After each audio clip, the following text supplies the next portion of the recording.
بسم اللہ الرحمن الرحیم۔ چند کتابیں پڑھے نوجوانوں کے نام۔ نمبر 1، چند کتابیں پڑھ کر اپنے آپ کو عالم نہ سمجھو، ابھی تم نے پڑھا ہی کیا ہے۔ نمبر 2، یوں ہی کسی علم کی 1-2 کتابیں پڑھ کر خود کو اس علم کا ماہر مت سمجھو۔ نمبر 3، جن کی عمریں علم و ادب سیکھتے اور سکھاتے گزر گئی ہیں، خود کو ان کے ہم پلہ مت جانو۔ نمبر 4، یہ بات ذہن سے نکال دو کہ تمہیں ہر بات سمجھ آتی ہے یا ہر بات سمجھ آ جائے گی۔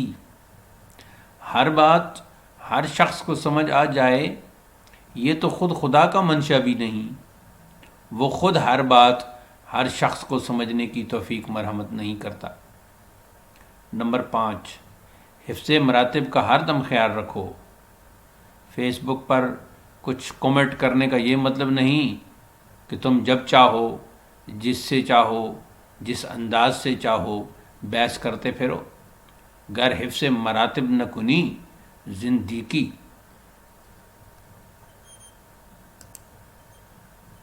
نمبر 6، فیس بک پر جہاں عوام الناس ہیں وہاں بعض اہل علم بھی موجود ہیں۔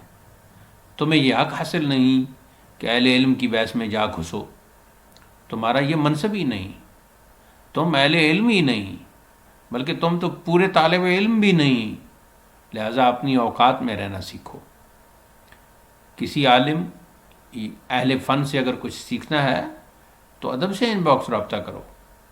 سیکھنے کا یہ کوئی طریقہ نہیں کہ ہر جگہ ہر پوسٹ پر کومنٹس کرتے پھرو اور بہانہ سیکھنے کا بناؤ۔ خاکسار ہر عزیز کو پہلے اسی طرح سمجھاتا ہے، اگر کوئی بدخلقی کا مظاہرہ کرے تو اسے اس کی اوقات دکھا دیتا ہے۔ پھر یہاں اس بات کا اظہار بھی ضروری ہے کہ بعض اہل علم جو قدر جلال کا اظہار کرتے ہیں، اس کی وجہ بھی یہی ہوتی ہے کہ وہ پہلے کئی بار پیار سے مختلف لوگوں کو سمجھا چکے ہوتے ہیں، لیکن جب کوئی لونڈا بڑا بننے کی کئی بار بڑا بننے کی کوشش کرتا ہے تو پھر جیسے بن پڑتا ہے اسے اس کی اصل حیثیت بتاتے ہیں، خواہ جلال کا مظاہرہ کرنا پڑے یا فرینڈ لسٹ سے نکالنا پڑے۔ شفقت اسی عزیز پر کی جاتی ہے جو باادب ہو، اس کے برعکس جو چند کتابیں پڑھ کے تکبر کا اظہار کرے، اس کے ساتھ تکبر کرنا ہی اس کا علاج ہے۔ کما جاء فی الحدیث النبوی الشریف التکبر مع المتکبر عبادۃ،